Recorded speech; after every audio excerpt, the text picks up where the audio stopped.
प्यारे दोस्तों, आज की इस वीडियो में हम बात करने वाले हैं अल्लाह की कुदरत के करिश्मे के बारे में, जिसको सुनकर यकीनन आपका ईमान ताज़ा हो जाएगा और आपका दिल भी खुश हो जाएगा। तो इससे पहले आप मुसलमान हैं तो इस चैनल को सब्सक्राइब कर ले और इस वीडियो को एक लाइक करके कमेंट में सुभान अल्लाह ज़रूर लिखें। जी हाँ दोस्तों, हम बात करने वाले हैं रूस के मुसलमानों के बारे में और आपको बताने वाले हैं कि किस तरह से रूस के हुकूमत ने मुसलमानों पर जुल्म किया।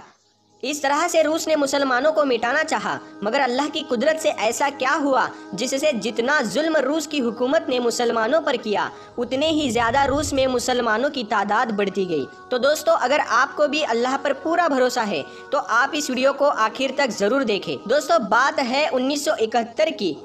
1971 में ऐसा लग रहा था कि पूरे दुनिया पर रूस की हुकूमत होगी, पूरी दुनिया रूस के अधीन हो जाएगी। उस दौर में रूस में मुसलमानों पर जुल्म की दर्दनाक दास्तान लिखी जा रही थी। कुरान पाक और मस्जिद को लगातार तहस नहस किया जा रहा था।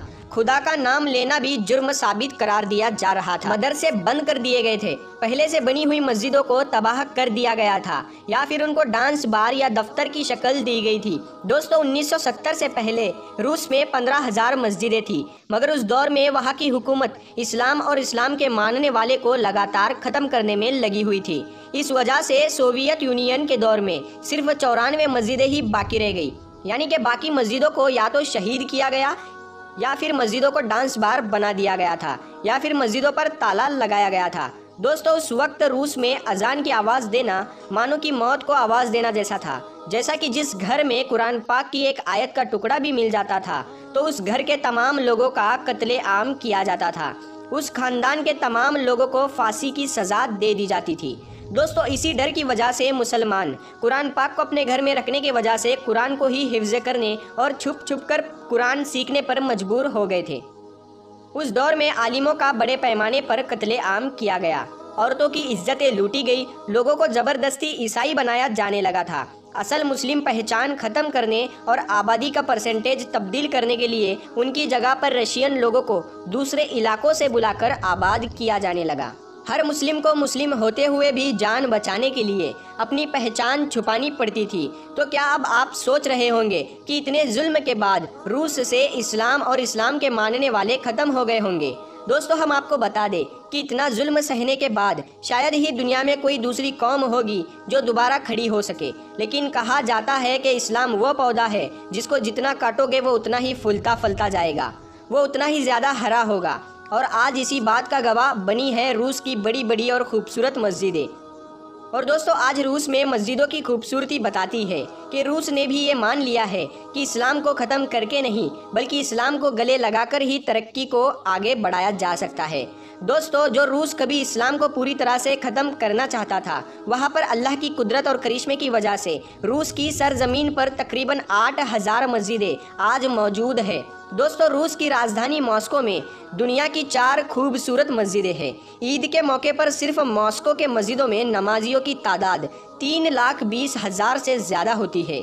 रूस के मुफ्ती काउंसिल के अध्यक्ष सरावेल एनोद्दीन कह चुके हैं कि ईद की नमाजों में शिरकत करने वालों की तादाद हर साल दर साल के मुकाबले बढ़ रही है और आने वाले 15 साल बाद रूस की आबादी का 30% हिस्सा मुसलमानों का होगा। सुभान अल्लाह। और दोस्तों, मौजूदा समय में रूस में मुस्लिम आबादी 2 करोड़ 45 लाख के करीब पहुंच चुकी है। और दोस्तों, हम आपको इसके अलावा रूस का एक और वाकया बताते हैं जिसको सुनकर आप यकीनन कमेंट में सुभान अल्लाह ज़रूर लिखोगे। बेशक कुरान पाक अल्लाह की तरफ से इंसानों की हिदायत के लिए भेजा गया एक नायाब तोहफा है। अल्लाह पाक कुरान पाक में फरमाता है कि बेशक हमने कुरान पाक को नाजिल किया है, बेशक हम खुद इसकी हिफाजत करने वाले हैं। अल्लाह ने अपना ये वादा रूस में सच में साबित कर दिया है। दोस्तों, ये वाकया 1973 का है, जब रशिया में कम्युनिज्म का राज था। रशिया हुकूमत ने घर में कुरान पाक रखने पर पाबंदी लगा रखी थी, नमाज पढ़ने पर पाबंदी लगा दी थी कि वो ऐसा मानने लगे थे कि इस कायनात का कोई भी खुदा नहीं है। दोस्तों, उन दिनों में एक मुस्लिम ऑफिसर मॉस्को की ट्रेनिंग के लिए चला गया। उसने वहाँ पर जाकर जो कुछ भी देखा हम उसी की ज़ुबानी आपको बताते हैं। वो ऑफिसर कहता है कि जुम्मे का दिन था, हम मॉस्को शहर में थे। मैंने दोस्तों से कहा चलो जुम्मा की नमाज अदा करने चलते हैं। तो मेरे प्यारे दोस्तों ने कहा यहाँ की हुकूमत ने ساری مسجدوں کو گودام بنا دیا ہے۔ صرف 2 ہی ایسی مسجدیں ہیں اس شہر میں جو کبھی کبھار ہی کھلتی ہے۔ جب میں نے ان سے یہ سنا تو میں بہت حیران ہو گیا اور ان سے ان دونوں مسجدوں کا پتہ بتانے کو کہا۔ جب میرے دوستوں نے مجھے مسجد کا پتہ بتا دیا تو میں نے انہیں ڈھونڈنا شروع کر دیا۔ بڑی مشکل سے میں دونوں مسجدوں میں سے ایک مسجد کو پہنچ پایا اور میں نے اس مسجد کے پاس جا کر دیکھا کہ مسجد بھی بند تھی اور اس پہ تالا لگا ہوا تھا، اور وہاں موجود لوگوں سے پوچھنے پر مجھے معلوم ہوا کہ مسجد کے برابر میں رہنے والے شخص کے پاس اس کی چابیاں ہے۔ جب میں اس شخص کے پاس گیا اور اس سے بولا، بھائی مسجد کا دروازہ کھولیے، مجھے نماز ادا کرنی ہے، اس نے کہا کہ میں مسجد کا دروازہ تو کھول دوں گا، لیکن آپ کو اگر کچھ نقصان پہنچا، یعنی کہ آپ کے کچھ ہوا، تو اس کے ذمہ دار آپ ہی ہوں گے۔ تو میں نے جواب میں اسے کہا کہ دیکھیے جناب، میں میرے دیش میں بھی مسلمان تھا اور یہاں پر بھی مسلمان ہوں، اور میں وہاں پہ بھی نماز پڑھتا تھا اور یہاں پر بھی نماز پڑھوں گا، چاہے کچھ بھی ہو جائے۔ اس شخص میری اس بات پر مسجد کا دروازہ کھول دیا۔ پھر میں مسجد کے اندر گیا تو مسجد کا ماحول بہت ہی زیادہ خراب تھا۔ میں نے جلدی مسجد کی صفائی کی اور اس کے بعد بلند آواز میں اذان کہنا شروع کر دیا۔ وہ آفیسر کہتا ہے کہ میری اذان کی آواز کو سن کر آس پاس کے سارے لوگ اکٹھا ہو گئے اور لوگ یہ سوچنے لگے یہ شخص کون ہے جو اپنی موت کو پکار رہا ہے، مگر ڈر کے مارے کوئی بھی مسجد کے اندر نہیں آیا۔ میں اکیلا تھا اور میں نے نماز ادا کی اور اس کے بعد میں مسجد سے باہر آ گیا، اور وہ آفیسر کی اذان سن کر بچے، جوان، بوڑھے سب مسجد کے دروازے پر جمع ہو گئے اور یہ سوچنے لگے کہ یہ کون شخص ہے جس نے اپنی موت کو آواز دے دی، لیکن ڈر کے مارے مسجد کے اندر کوئی بھی داخل نہیں ہوا۔ میں چونکہ اکیلا تھا تو نماز جمعہ کے بجائے بس نماز ادا کی اور مسجد سے باہر آ گیا۔ اس کے بعد جب میں وہاں سے رخصت ہونے لگا تو لوگ مجھے ایسے دیکھ رہے تھے جیسے میں نے نماز ادا نہیں کی ہے، بلکہ میں نے بہت بڑا جرم کر دیا ہے۔ خیر، میں نے اس برابر والے شخص کو واپس چابیاں دی اور واپسی کی رائے لی۔ اس کے بعد جب میں واپس چلنے لگا تو ایک بچہ میرے قریب آ گیا اور اپنے گھر چلنے کی ضد کرنے لگا۔ اس بچے کی زبان میں محبت کو دیکھ کر میں اسے نہ نہیں کر سکا، اس کے ساتھ اس کے گھر چلا گیا۔ اس بچے کی والدین نے میرا اچھی طرح سے استقبال کیا، کھانا وغیرہ بھی کھلایا۔ اس کے بعد میں نے اس بچے سے پوچھا کہ کیا آپ کو قرآن پاک پڑھنا آتا ہے؟ اس نے کہا جی مجھے قرآن پاک پڑھنا آتا ہے۔ میں نے قرآن پاک کو اس کے سامنے کیا اور بولا کہ اسے پڑھ کر سناؤ۔ اس بچے نے دیکھا مگر کچھ نہیں بولا۔